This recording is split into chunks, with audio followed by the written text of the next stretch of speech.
შინაგან საქმეთა სამინისტროს 300,000 ლარის ღირებულების ტენდერი არ შედგა.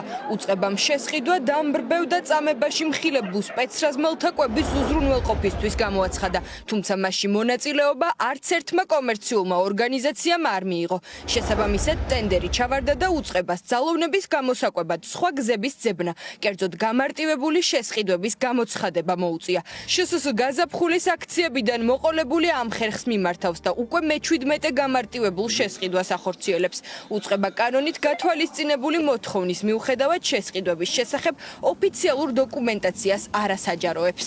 მთელი ეს საპროტესტო ფონის პერიოდში შინაგან საქმეთა სამინისტრო ერთპირთა მოლაპარაკებით უფორმებდა კომპანიებს ხელშეკრულებას, ოღონდ ეს კომპანიები არის გასაიდუმლოებული, არ ტვირთავენ გამარტივებული შესყიდვის ხელშეკრულებებს და ეს არის გაუმჭირვალი, რაც რა თქმა უნდა არის კანონის დარღვევა, გამომდინარე იქიდან, რომ კონტრაქტის გაფორმებიდან 10 დღეში შინაგან საქმეთა სამინისტრო ვალდებულია, რომ კონტრაქტი ატვირთოს და გახადოს საჯარო. ვიმედოვნებ, რომ ამ პროტესტის ფონზე იქნებიან ისეთი პასუხისმგებლიანი ორგანიზაციები, რომლებიც არ მოამარაგებენ შინაგან საქმეთა სამინისტროს, იმიტომ რომ შინაგან საქმეთა სამინისტრო დღეს არის ერთადერთი დასაყრდენი ძალა ოლიგარქიული რეჟიმის. შინაგან საქმეთა სამინისტროს ვერ შემდგარის გარდა კიდევ ორი მიმდინარე ტენდერი აქვს. აქედან ერთი 300,000 ლარის ღირებულებისა და ოფიციალური დოკუმენტაციის მიხედვით შერჩევა შეფასების ეტაპზეა. დიდი არჩევანი ძალოვან სტრუქტურას არც ამჯერად აქვს დაინტერესებულია მხოლოდ ერთი კომპანია, შპს ჰოსპიტალს კეთერინგ სისტემსი, რომლის დირექტორიც ქართული ოცნების შემწირველია. როგორც ჩანს, ბიზნეს სექტორიდან ოლიგარქის რეჟიმთან თანამშრომლობა და მოძალადე სპეცრაზმელების კვებაზე ზრუნვა მასთან დაახლოებული წლის და არავის სურს.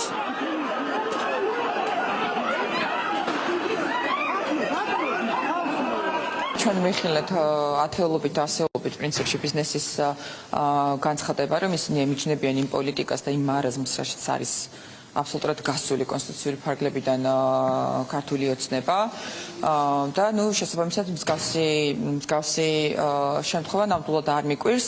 მე პირიქით მოუწოდებდი დანარჩენ ბიზნესს, რომელსაც თავისი პოზიცია არ დაუფიქსირებია, დააფიქსირონ რაც შეიძლება დროულად ეს პოზიცია, იმიტომ რომ მათ პირდაპირ გაგებით მათ აუცილებლად შეეხება ის მძიმე შედეგები, რა შედეგებსაც ეს ქვეყანა ეკონომიკური კრიზისის ფარგლებში, ეტაპზე, აი კრიზისის შემდეგ ფაზაში ეკონომიკა განიცდის. მოლოდინის რეჟიმშია შინაგან საქმეთა სამინისტროს მიერ გამოცხადებული უფრო მსხვილი 3 მილიონი ლარის ღირებულების ტენდერიც, რომელსაც ვადა 8 იანვარს ამოეწურება. ოფიციალურ ვებგვერდზე კი შეთავაზებით დაინტერესებულთა გრაფა ამ დრომდეც არიელია.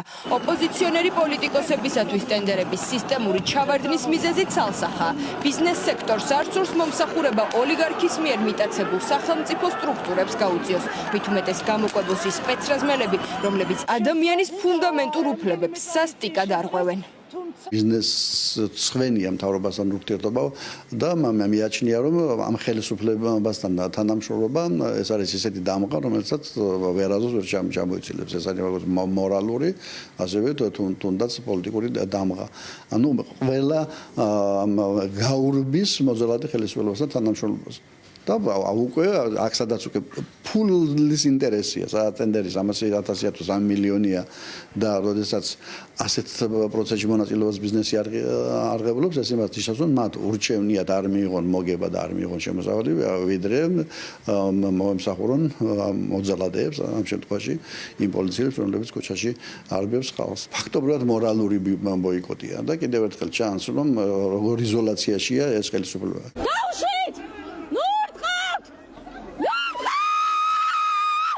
უწყება ქუჩაში მობილიზებული ძალოვნებისთვის ლანჩბოქსებს ყიდულობს, რომელიც 1 სენდვიჩის, 1,45 გრამიანი შოკოლადისა და 1,5 ლიტრიანი პეპსისგან შედგება.